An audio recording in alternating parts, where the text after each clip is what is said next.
关时刻，过去我们对台湾都没有信心，过去我们都认为我们是亚细亚的孤儿，我们都认为我们是海上的孤岛，我们需要各方面来保护我们。但是其实很早就有人讲过，台湾并没有那么无足轻重，因为我们在麦克阿瑟的眼中里面，我们是不成的航空母舰。当时麦克阿瑟他们当时要去打日本的时候，台湾是最好的前进基地，甚至日本当他要去侵略整个东南亚的时候，台湾也是最好的南进基地。台湾不管是我们在科技上，我们在人力上面，我们在我们的战略地位上面，其实都是不可或缺。可是你看到各大强权就要故意忽略我们台湾的重要，把台湾讲得非常不重要。你记得台湾安全，我们要摇尾乞怜来求别人来帮助我们。但这个态势看起来慢慢正在改变当中，因为连美国都不能不正视这样的一个状况。怎么正视这个状况呢？现在准白宫国安顾问华尔兹他就讲得非常明白，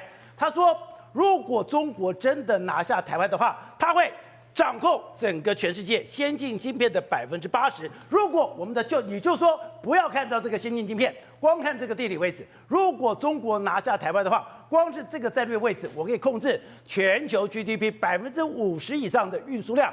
也就是说，今天如果失去台湾的话，美国根本没有跟中国叫板的一个权利，根本没有能力跟中国来抗衡。所以我们看到，现在美国对于台湾来讲，已经不是以前讲说，我因为战略模糊，其实因为干嘛？我要跟中国交往，因为要跟中国交往的时候，我偶尔其实都是在牺牲台湾。可是当现在非常明火执仗的要跟中国来对抗的时候，台湾你就必须要正视台湾的价值，你必须要去了解。所以刚刚讲，今天失去台湾是美国不可承受之重。好，这一段里面有2位来宾加入讨论，第一位是资深媒体人王瑞德，瑞德你好，大家好。好，第二位是资深媒体人吕一峰，大家好。好，So你这就讲其实台湾非常重要。以前刚刚讲美国要掌握太平洋的时候，他曾经想做过一件事情，他想把台湾给买下来。法国到了太平洋的时候，他也想要一个地方，他也想要台湾，因为台湾的位置太重要了。更不用讲，你现在我们的所谓的晶圆在未来的战争里面更是至关重要。现在美国已经要必须面对这个状况了。刚刚讲的瓦尔兹已经说了，你如果拿下台湾，80%以上的先进晶片要被中国控制，50%以上的这个所谓的这个战略物资也要被中国所控制。更不用讲，他们最新胡佛研究所出了一本书叫《金三角》，金三角就讲你未来要打赢战争，你必须要掌握晶片，而掌握晶片里面至关重要的就是我们的台积电。而且事实上，川普当选之后，大家都很担心，因为为什么？因为川普说了非常多对台湾好像不利的话。可是宝球跟你讲，你不要听川普说什么，你要看他做什么，这才是非常重要的事情。好，我们现在讲一下，川普任命的这个准国安顾问叫华尔兹，他说了什么？他说呢，他非常了解这个整个中国未来的态势。他说，中国第一步要并吞西藏，下一步是香港，再下一步是台湾。他说你要了解中国3部曲。对，那你要了解西藏、香港、台湾。对，那你要了解哦，如果中国占领台湾的时候，他们不只可以控制全世界最先进晶片的80%，但如果你看台湾位置来说，它可以控制往日本、南韩还有东南亚航线，中国可以控制50%的全球 GDP。所以这是什么意思呢？我就跟他讲。事实上，这不是川普个人的意思。他虽然说想跟中国达成所谓贸易协定，但是呢，美国有一个更重要的任务是什么呢？他要让 Make American Great Again， 这是他最重要的一件事。但最重要的，这要怎么做呢？你必须要打败中国，才有可能 Make American Great Again。而且刚刚讲的，在这个状况下面，台湾至关重要，对不对？如果你今天真的要护卫台湾，要让等于说我要用威吓的力量，让中国不能侵犯台湾的话，你有一个至关重要的事。美国的海军、美国的军队必须要扩张，要让中国不敢轻举妄动。而我们看到胡佛研究所，也就是美国右派他们的智库里面，在谈的最大的观点是什么？美国现在要做的一件最关键的事情是什么？让中国不敢也不能对台湾轻举妄动。没错，事实上他在担任这个所谓老虎小组的成员里面，他曾经问过美国国防部一件事：你知不知道我们目前为止，我们跟中国的军队落差多大？他说，目前中国的海军用规模大过我们，他说比美国约莫多100多艘，他们的航天军大过我们，而且他们真用3倍扩张，不是加倍扩张，是3倍扩张他们的核武器。所以他认为说，中国现在在全力扩张之中。那好，全力扩张之中，那你要怎么阻止他？他说的非常简单，我们要嚇阻他，嚇阻要给对方，他意思是说要给台湾致命性的武器。宝杰，那为什么他这样说呢？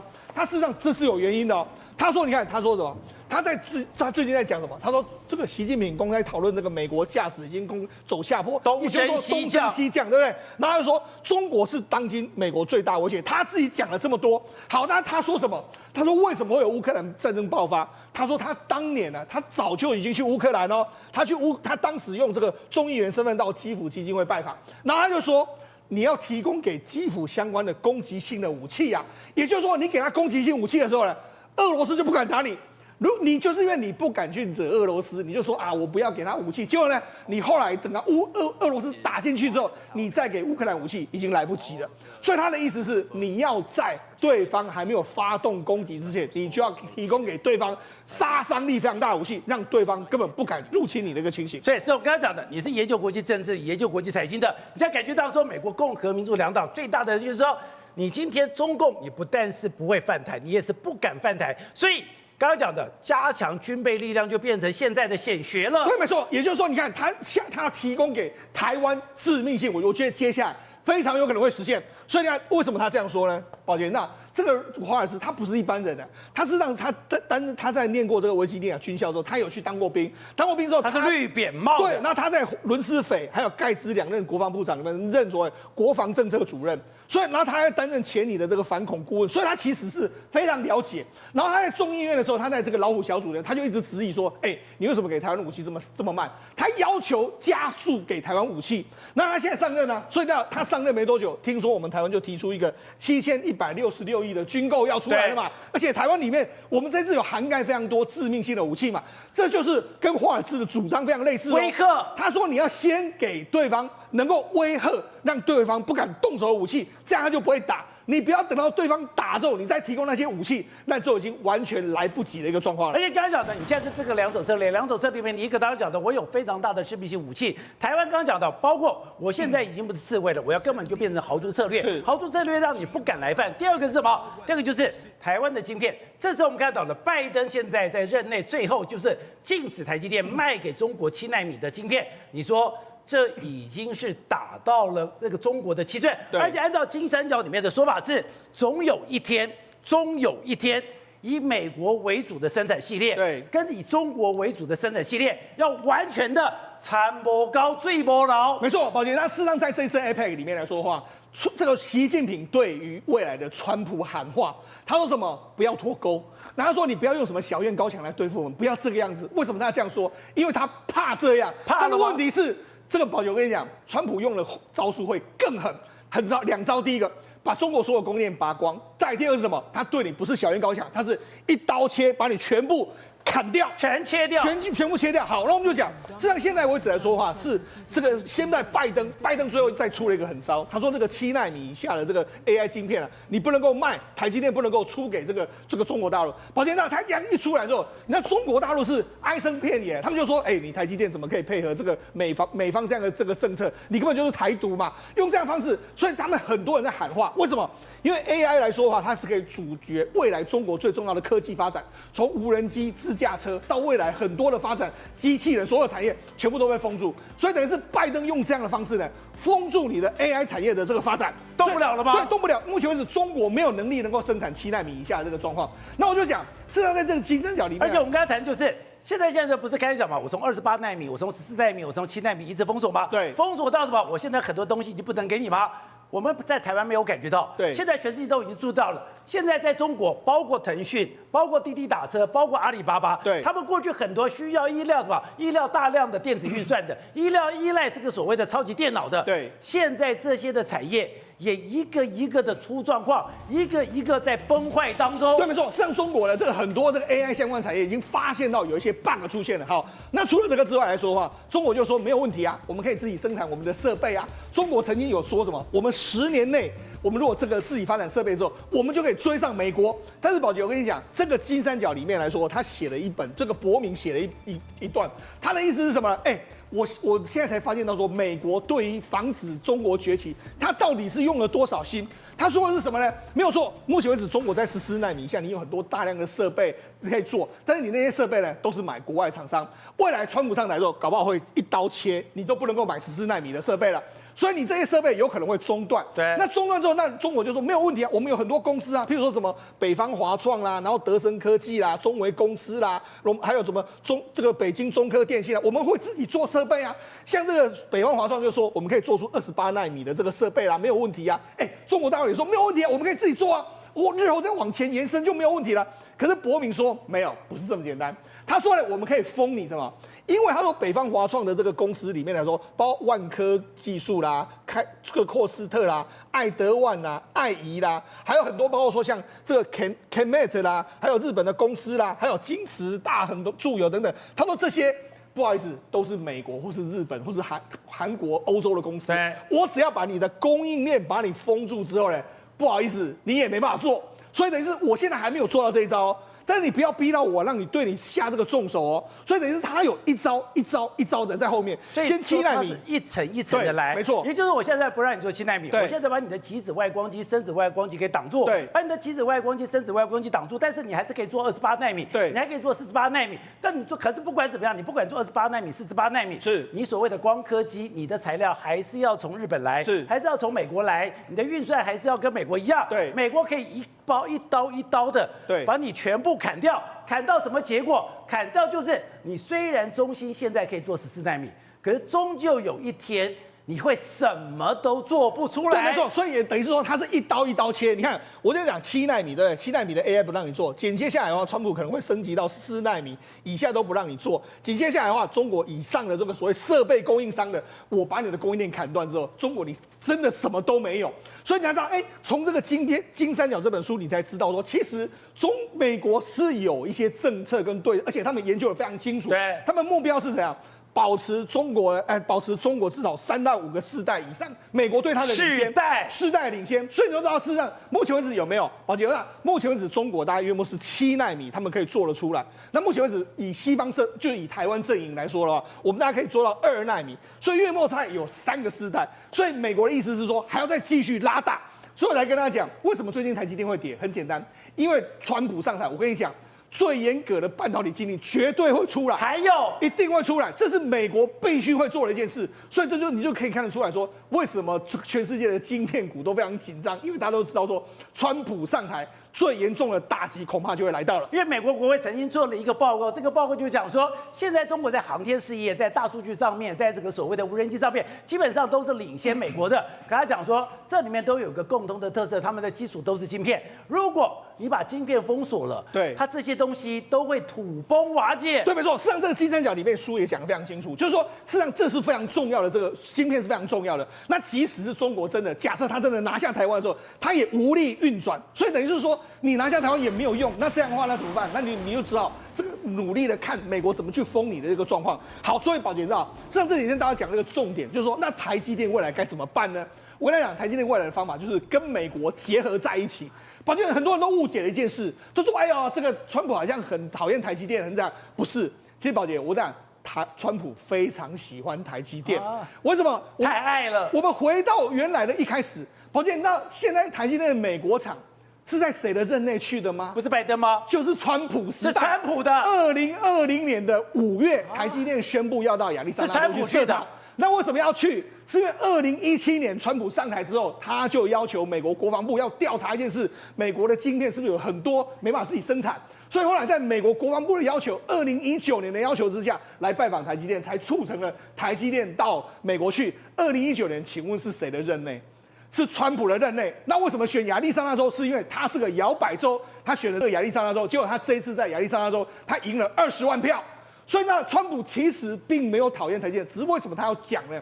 因为晶片法案是拜登弄的，他不可能去附和拜登的语气。所以跟你讲，大家不用太过担心，美国朝野都非常知道台积电重要性对美国到底有多重要。所以呢，台积电接下来只会跟美国捆绑的更加在一起。那这某些程度来说的话，实际上对台湾也是更加安全的。好，邱老师，一开始我们大家没有注意到说，你说华尔兹在接受这个访问非常重要，因为他等于说是美国最核心的官员，第一次把台湾的角色说得这么重要。如果把台湾角色说得那么重要，今天讲说，今天不是只有台湾是靠美国，如果中国拿下了台湾了以后，80%的先进晶片都是控制在中国手上，更不用讲你的战略位置。战略位置你只要控制在台湾，今天刚刚讲你到日本、你到韩国、你到东南亚，这些货运都要经过台湾，你等于掌控了全世界50%GDP 以上整个货运量，代表现在美国的利益，他这句话的意思是，美国的利益跟跟台湾的利益，明显的是要绑在一起了。华尔兹这个我们讲的国安顾问，他讲这个东西，其实我们要研究一下它的意涵是什么。刚刚那个世聪也讲得很好，其实我们为什么会叫台积电的晶片叫细盾？细盾这个概念其实是澳洲的记者提出来，也就是说，当中共武力攻打台湾的时候，台湾有个盾，这个盾就是晶片嘛，所以细盾是这样来。第一个，第二个呢，你看看这个华尔兹过去的言论至少在川普这一次选上之前呢，其实他对台湾没有太多论述，但他对中国有很多的批判。比如说，他认为说这个2022年的北京的冬奥应该要进，那他也认为说这个中国的这个病毒武汉肺炎是从那边来的，他有攻击中国很多，他没有讲台湾怎么样，但是这一次他已经要上任这个国安顾问，他讲得很清楚，他就说台湾为什么重要，他把晶片都把答案讲出来，所以这又回到了战略清晰那我有一个比喻各位观众可以听看，第一个就是说，川普在上任之前，大家怕说川普跟台湾收保护费。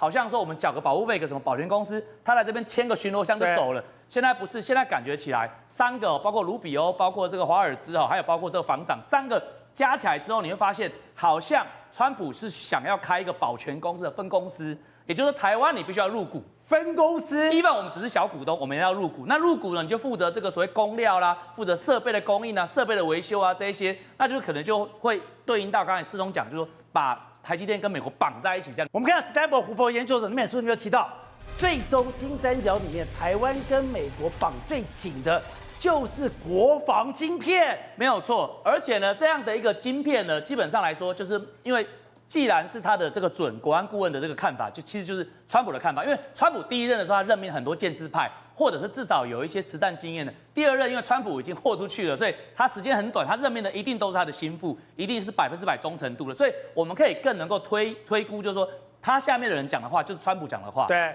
，OK， 好。所以我要讲这一次为什么我们会说到最后我们发现川普对台湾、对中国的那个抗争。保护台湾，或者说跟台湾绑在一起，或抗争中国，美中的对抗已经不再是贸易战而已了。为什么呢？因为卢比欧这个国务卿一上任之后，卢比欧是何许人也？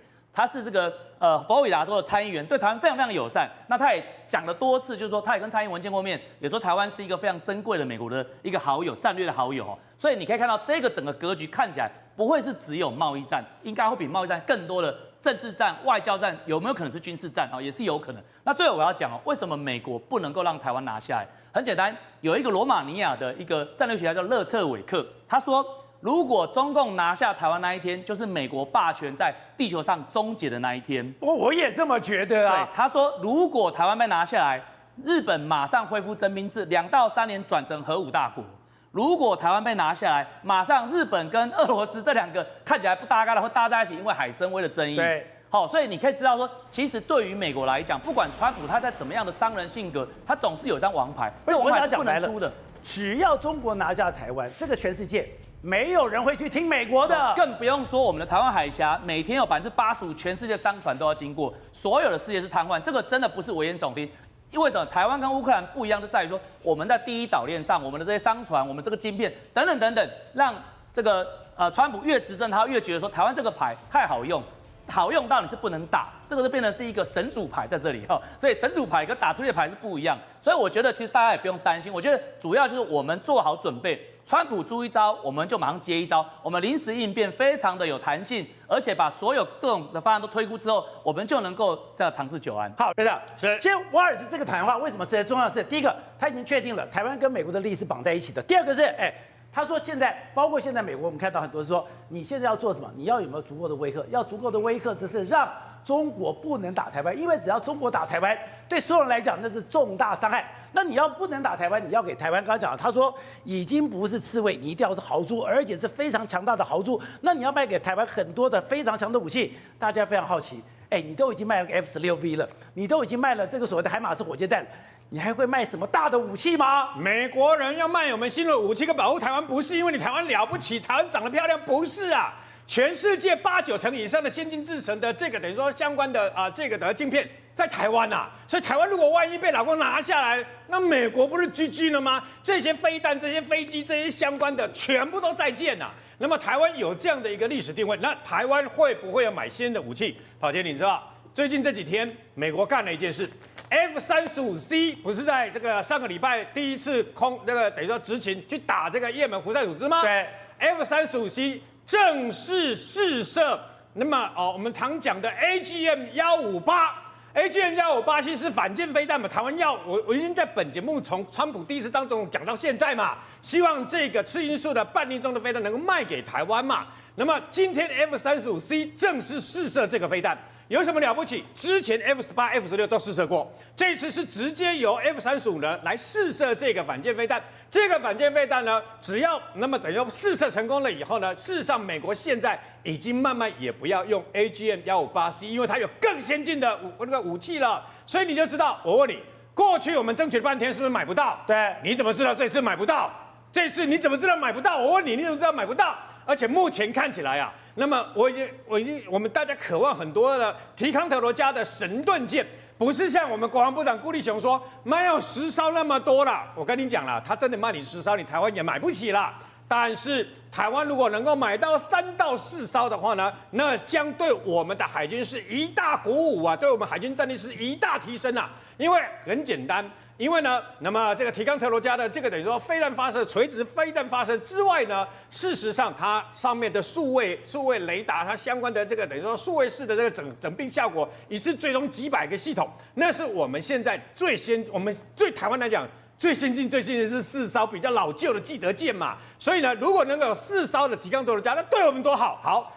美国现在不是讲说希望台湾，其实他某种程度说希望台湾能够也一起加入这个的包括亚太，尤其是在亚洲的防御系统嘛。那有一个东西，除了提康特罗加这个等于说4艘那个已经封存的这个相关的神盾舰，那么国防部长顾立雄说没有10艘，4艘绝对有嘛，不可能没有4艘，其中1艘才刚封存放在这个夏威夷而已嘛。那么 E-2D 的空中预警器一定要给台湾，一定要卖给台湾。过去的几任国防部长都说，因为买不到，所以就几乎快要放弃，卖给台湾来对付那么歼20跟歼35嘛。所以呢，要对付歼20跟歼35，中共的逆动战机就没有 E-2D 就办不到。E-2D 配合 F-16V 66架。OK 的，没有问题的，就抓得到他们嘛。所以 E-2D 不用多，4架到5架就可以了。你买多没有用。所以呢，事实上这是最重要的。他会卖吗？我告诉各位，过去可能不会卖。我跟你讲坦白的啦，因为川普笑笑。各位，我问你一件事嘛，过去你可能想象他会卖我们海马斯火箭弹，他会卖我们 M1A2T 吗？不可能嘛。我们的坦克怎么可能卖给我们地表最强坦克？马上要来了。马上这个月底啊，最快这个月底38辆就来了，我们不可能认为不可能。我跟你讲，另外有关于那么这次这个《金融时报》提的说台湾要买400颗的这个爱国者增程型，对不对？对，这个讯息是有误的。为什么？其实我们已经买了100颗增程型的，我们总共那么爱3型的爱国者3号型的，那么相关的提升的是384颗，384颗之外再加上这100颗，本来6组，北中南各2组，现在加进来各1组，等于北中南各3组啊。所以事实上呢，我们本来就有爱国者增程。最快，明年到后年就会进来了，所以我们不需要多买啊。为什么？因为呢，在过了几年以后，爱国者增程呢，可能也会变成比较老旧的这个防空系统啊。但是我们要买什么东西啊？告诉各位，我们要买的东西还是驻美代表现在我们的副总统萧美琴几次到美国，那时候在美国想尽办法要买到的智慧型水雷。过去可能买不到，但现在要求，包括他们的那个国安会啊，这个等于说国安会的这个顾问，包括他们的这个相关的这个国防部长，都希望台湾呐，那么负起相关的不对称战力。我猛烈除了这个所谓的智慧型水雷是不对称战力里面的最佳表示之外呢，还有什么？这些最后我把选项放在最后才是 F-35B， 也不是60架就是30架。但是为什么放在最后面？因为卖的可能性最低，就算卖你啦，就算卖你，我可以告诉你，老共的歼45、歼55出来了，我们都还没拿得到 F-35，因为那是10几年以后的事情。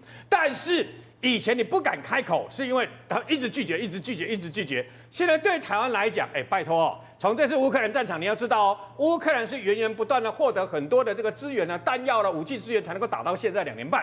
台湾到时候中国一封锁，什么弹药武器都进不来，所以要趁现在我们有钱，台湾不需要你什么拜登政府的500亿军援呐，台湾有的是钱，就怕你不卖。台湾释出的诚意是绝对重中之重，绝对有够诚意啊！不卖。那今天不是丢了一个7000多亿的吗？7000多亿，事实上我刚才已经讲了，其实是把之前的这些全部包起来。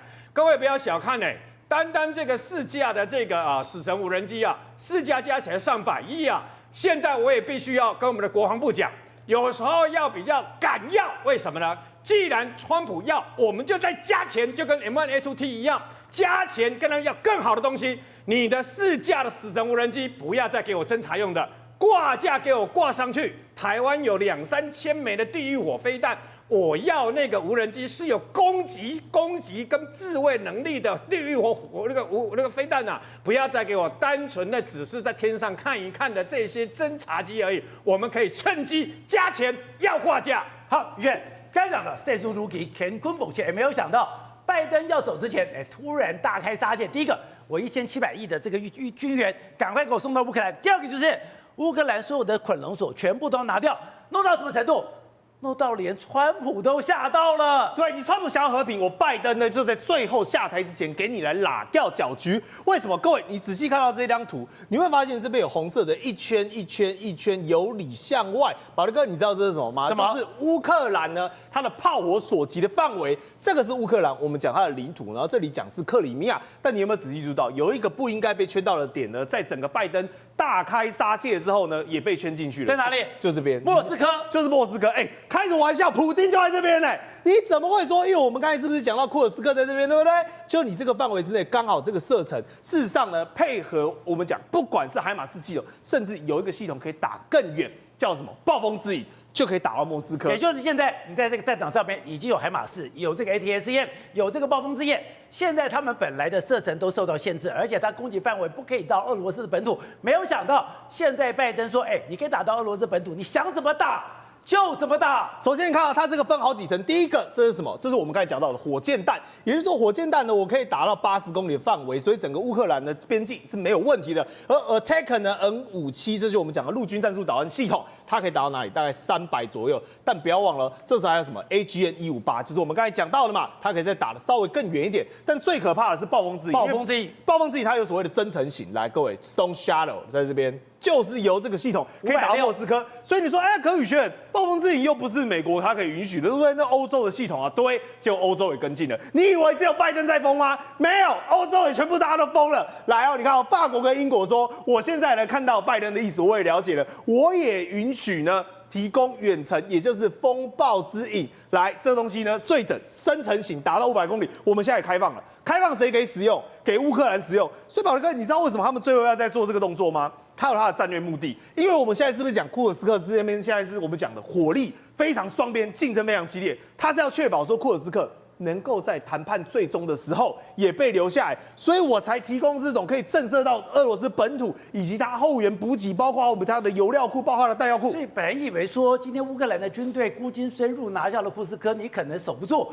可是现在拜登要在最后的状况下让你守住库斯科。对，而且不只是拜登，各位你想想看，对于现在的北约来讲，最害怕的是什么？川普上任。川普上任之后呢，可能我们所有的经费都要由我们来支出。所以，如果在乌俄战争最后的一个嫌隙，我们能够在谈判桌上留好的筹码，我们当然要 all in 嘛。他们是希望能够把乌克兰这个库尔斯克彻底的守住嘛。而且，宝德哥，你不要讲说，哎呀，这只是讲射程而已。你知道那破坏力有多强吗？来，第一个，俄罗斯最鹰威号的萨姆300、萨姆400，300已经不够看，400当时就是这个 Attack 哦，我们还没有讲风暴指引哦。来，宝德哥，你知道这个残骸？我们看到这个，这萨姆是400，对，萨姆400，各位就你现在看到的你。说 Attack 完全可以把萨姆300、400摧毁殆尽。哎，你看哦，这个是防空系统，结果防空系统呢被应该要防的东西打得我们讲落花流水，就跟破铜烂铁一样。因为这个就是什么？这个就是美国军援他们提供的，我们讲的这个导弹啊。那你想想看哦，请问一下，俄罗斯本土会不会也有这种萨姆400？有嘛？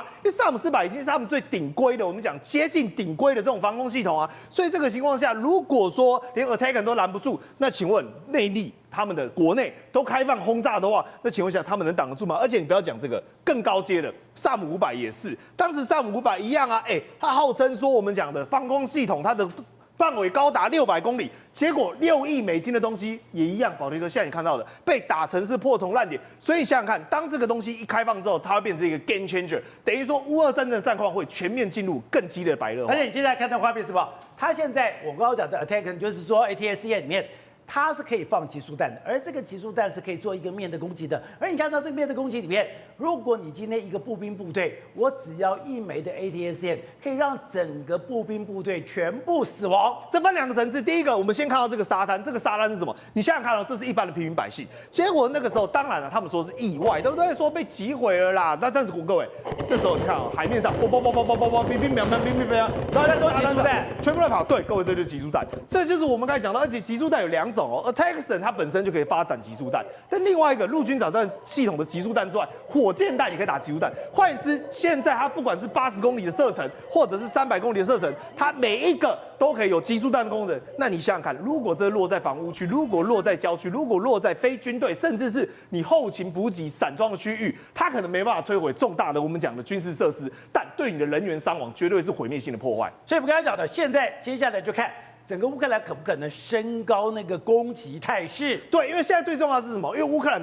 我们讲，他要打击的是俄罗斯有源源不绝的后勤一直来嘛。他现在你知道俄罗斯多惨吗？因为他人力上的需求是不是很严重，对不对？所以他变成说原本是15个人编排一组，现在改成3个。为什么？因为每次派到前线去大规模伤亡。但你想想看哦，他现在是我们讲战场上大规模伤亡，每个月死伤1000多个人。但如果后续连他躲在后方的，比如说油料库，比如说它的弹药库，比如说它的能源，甚至我们讲莫斯科近郊，它是不是有一些电厂？那你想哦，最近都有一开始有一堆无人机往莫斯科几十架的撞。如果到时候乌克兰真的发起狠来，在最后关头30几天的时候，如同我们刚才看到的，他就把怎么打击掉？比如说把我们讲俄罗斯一些重要的能源设施给彻底摧毁殆尽的话，到时候不只是乌克兰现在国内是一片战火，连俄罗斯也没办法幸免。好，玉凤，刚才讲的现在。没有想到，因为拜登开始开绿灯了，开绿灯了以后呢，现在这个地方变成了全世界最紧张，等于火力最密集的地方了。对，像乌俄战争打到这里，已经把这个季度赶到最极致了。这个画面我们直接看进去，这个画面呢，就是俄罗斯直接无人机大规模的空袭乌克兰。乌克兰呢，还有防空炮火这种高速机炮，你看打成这个样子，就在奥德萨的地方，对，把暗夜打成白天啊。奥德萨这个地方，面对这一种乌克兰面对俄罗斯的这种无人机的攻击，它就直接疯狂的也扫射下来，大概扫射掉了500-600架的一个无人机。你可以看到说这个画面是非常的惊悚啊。其实这画面你看起来，你会觉得说天啊，怎么打成这个样子？其实你会知道说呢，它这种画面是代表什么意思？代表说它的这种高射炮火没有停过，因为无人机来了太多架了，所以就直接把它给打下去。那除了在奥德萨之外呢，他说其他的地方啊也都有把这战备给加强起来。过去我们来讲的话，其实泽伦斯是一直求爷爷告奶奶要F-16来，那F-16 F16来到底有什么用呢 ？F16来现在来说的话，它的效果非常的好。以前乌克兰还是什么？它还是这个舒适的武器哦。所以呢，西方世界给了它的这些火箭弹药，你加挂之后呢是没有办法展现它完全的火力的。这是 F16来之后呢，就可以加挂 AIM-9这个红外线导引的短程飞弹打下去之后呢，有一个好处，反正你 F16飞过去之后呢，超自在，你打出去之后呢，这 AIM-9呢，它自己有雷达，它自己会选标，所以呢，打出去之后呢，这小尾蛇飞弹它自己去找在空中的目标，所以呢，效果非常的好，短短的时间之内已经打掉了数十个俄罗斯它的空中目标了，所以它等于打完之后呢 ，F16就走了，数十个飞行器了，对，数十飞行器打完之后按出发射之后呢，射后不理，打完就离开之后呢，就让俄罗斯来讲的话，其实它的这些空中目标都损失非常军损这么多，对，军损非常多。可是呢，你看哦，现在来说的话，俄罗斯能够停吗？不能停，在整个川普正式上任之前，你一定要把这个进度赶到最大。所以呢，他现在来讲的话，这个密密麻麻的都是什么？